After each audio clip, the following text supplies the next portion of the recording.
6 years old. Something of his had found his way into the garage, he said, and he wanted it back.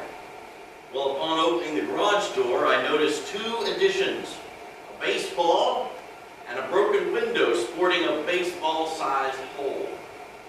"How do you suppose this ball got in here?" I asked the boy. Taking one look at the ball, one look at the window, and one look at me, the boy exclaimed, "Wow! I must have thrown it right through that hole!"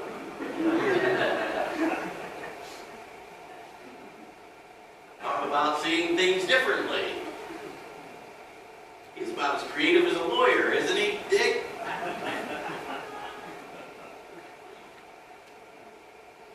This marvelous story of Christ's resurrection appearance to two of his followers is one of the most unique gifts given to us in all of the Gospel of Luke. I would say probably it ranks up there definitely with that unique gift called the parable of the prodigal son.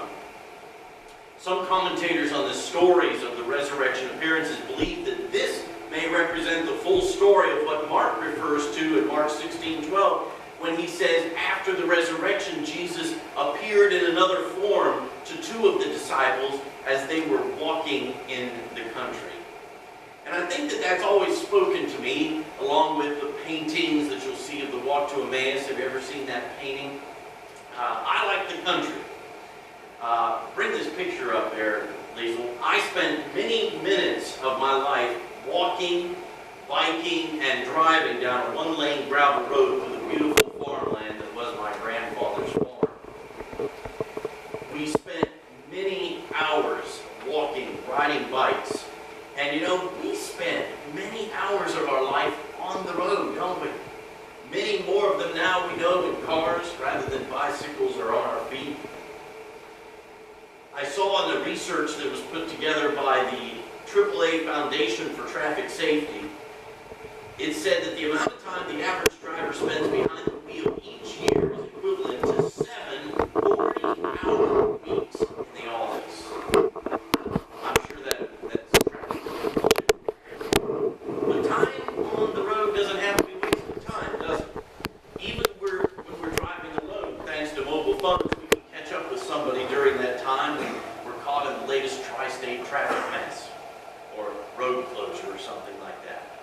And if we have others with us, we can try to figure everything out while we're waiting in traffic, right? And solve all the world's problems.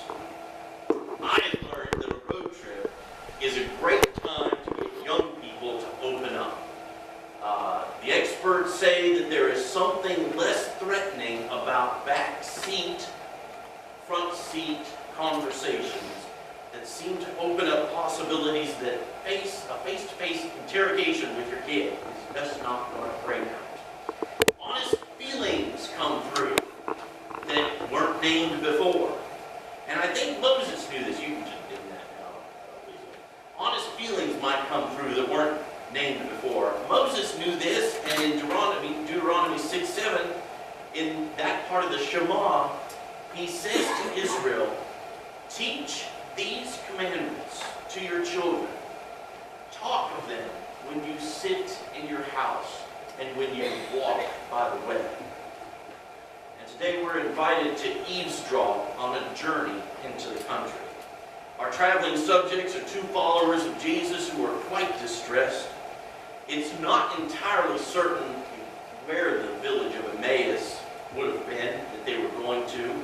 Some have suggested that this may be Luke's intention, that the reason he only names one of them is that he wants us to plug ourselves into this story as the other person. These two are talking about the recent events in Jerusalem. Of course, this has taken place on Easter evening. They're obviously very downcast. It was the walk of hopes and shames. Robert Hodge calls this the walk taken through the valley of disillusionment. It was a walk burdened with perhaps accusation or shame. Verse 21 really says it all. We had hoped. Now these words appear elsewhere in Scripture I'm not sure of, but I am confident that the spirit of them does. I think of Jacob, for example, after his son Joseph was reported to be dead when he'd been sold to the Egyptians. Or I think of Joseph in the dungeon for all those years, waiting for God. I think of John the Baptist meeting an early demise. And Mary and Martha, of course, come to mind.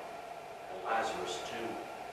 When they said to Jesus, if only you had been here. And certainly we have all probably uttered these words more times than we can count. I had hoped. For Jesus' followers, we had hoped he was the one to redeem Israel.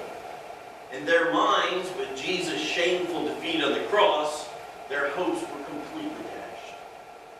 And in our minds, our hopes might be, we had hoped our child would recover, or the depression would respond to treatment. We'd hoped that this job would last, or hoped for another chance, for a better relationship, or that the cancer would go into remission, or that this effort of quitting alcohol and drugs would last.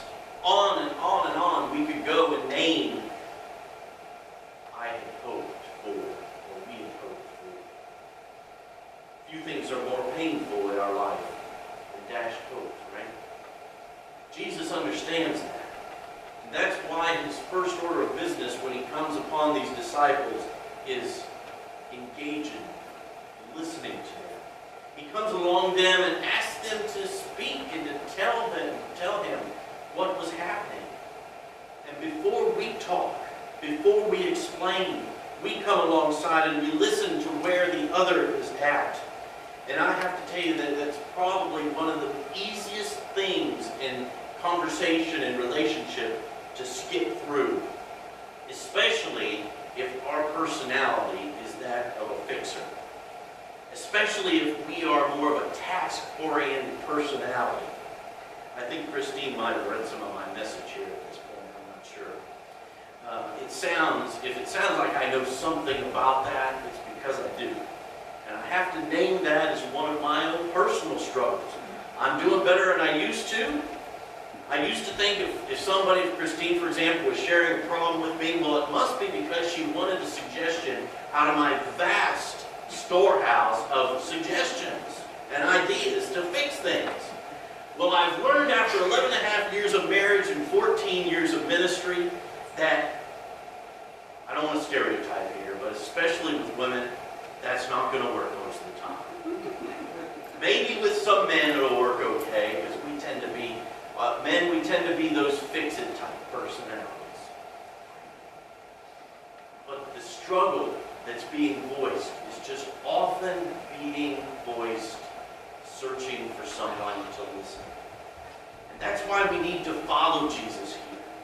Naming our pain, our grief, our loss is essential to moving to a place where that pain can no longer define us in our mind over and over and over. The disciples were disappointed in part because they misunderstood how God was working to save the world through Jesus. Expecting a warrior, what did they get? A suffering servant instead. They thought he should be defeating the pagans. Instead, he's letting them take his life. I have this pair of binoculars here. Have you ever looked in the wrong way into a pair of binoculars? You know, maybe it's by accident you go to look at something. Hey, you're kind of tiny out there. That's what you see when you look in the wrong end, isn't it? You don't see things as the binoculars want to show them to you. The disciples had been given the wrong lens. You might say they were drinking the wrong Kool-Aid, but the culture, their people were teaching them the wrong lens to look through to understand how Jesus was fulfilling the role of God's Messiah. And now that they have named that struggle and that pain, there's room for Jesus to begin healing that. And Jesus begins his heart surgery on them by telling his story from the very beginning. And as he did so, we find out later that their hearts were ablaze. Luke, who's the teller of this story wants us to believe, I see, that this is a key piece of discipleship in community, not only for his day, but for all of the days of the Christian church. When we name our grief, our pain, our disappointment, when we name our fear in the safety of the family of faith, we can find ourselves being surprised by Jesus' healing presence. Now that raises the question, of course, do we help make our congregation a place where we can be honest about our disappointments and our grief? Where we sense among us the grace and the patience to bear with and explore one another's questions? Where we feel safe sharing them? Now, I know that in any congregation, no matter how safe they are, no matter how full of grace a group might be, there will be those who aren't ready for that degree of intimacy. Some don't feel they want it, and they're just not to that point yet, and that's okay. We're all at different places in our journey. By design, God's healing often comes through someone who's previously a stranger becoming a companion with us along the journey. A companion who not only listens, but helps us turn these binoculars around through studying the story of Israel and God and our world that we find throughout all the scriptures. He gave the disciples clarity about what those scriptures said about himself. And Jesus continues to drop into us today and offer to us, no matter where we might be and where our struggle is, clarity about the scriptures and their application to our lives. Such a perspective is always helpful because I think we realize if we study the scriptures in isolation, we're going to continue to come to conclusions that are based solely on one point of view, namely our own. And if the only person we listen to is ourselves, well, how's that working for you? We're liable to get into a rut that we can't get out of, right? Here's just a couple examples. Many Southern preachers in the 1860s used the Bible to defend slavery. They pointed to the scriptures which said, slaves, obey your masters with fear and trembling, and others that were similar. And these Southerners were Christians who wanted to preserve slavery, and they used the words of the Bible as justification for their position. What they needed was a companion to come to them and to point out that God really wants a world of equality, a world in which, according to the words of Galatians, there's no longer slave nor free, there's no longer male nor female, for we are all one in Jesus Christ. White Southern preachers would have been helped by a conversation maybe with devout black believers and white abolitionists who saw slavery as a sin and a defilement of the New Testament. And I don't need to tell you that today there are divides which are as strong as ever in the church, and each side uses Scripture to support their positions. There are those who believe that males are solely called by God to a ministry of being a pastor, and those who believe Scripture teaches that both male and female are called and equipped. And I'd be doing the equivalent, I think, of hiding my head in the sand if I mentioned that and fail to mention the current divide in our church about our openness to homosexuals, homosexual marriage, and similar issues, which have kind of really come to a head. If you saw the newspaper, been following the news and all this week. The Council of Bishops has just announced the call for a special general conference coming up in February of 2019. It'll be in St. Louis, Missouri, to act on a report on proposals from the Commission on a Way Forward. That commission, we might say, is a contemporary illustration of strangers coming together and opening the Scriptures, and we hope and pray Jesus meeting them and opening up the Word. We are all on a journey of discipleship. We are on the road to Emmaus, a place we haven't yet arrived at. Our journey is a journey of dashed hopes and disappointments, unrealized hopes sometimes, that we are walking with as companions. Taken as a whole, we may fit our lives into this wonderful story this way, I think. Whatever our dashed hope, our agony, bring it to our journey with a companion in Christ share it with prayer, and listen for Jesus' voice as he applies Scripture to our heartache. This is one of the premises of the idea of joining together in small groups, like groups of 2, 3, or 4, for Bible study, which Christine is going to be working on developing among our church family here in the coming months, and I hope you'll take advantage of that. By the end of the story, we know that the disciples' disillusion is now turned into delight, and they too are declaring, "The Lord is risen indeed."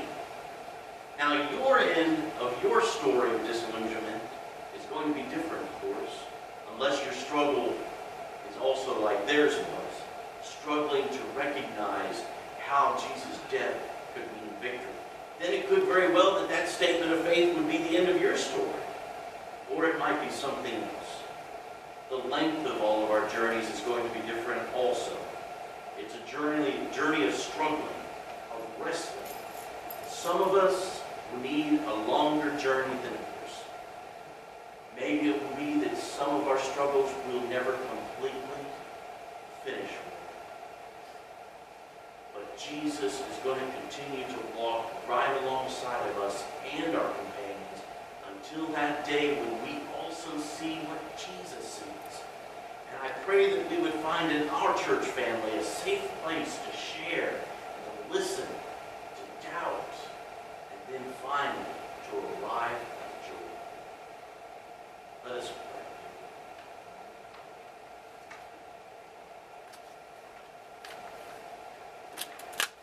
Lord, what a wonderful illustration of the path of discipleship with Jesus. We pray, Lord, that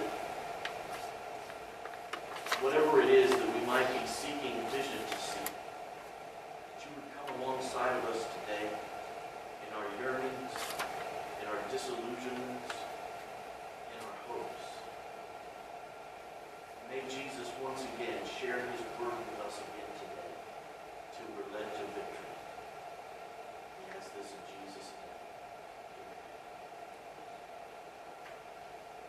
Our invitation hymn today is number 370, Victory in Jesus.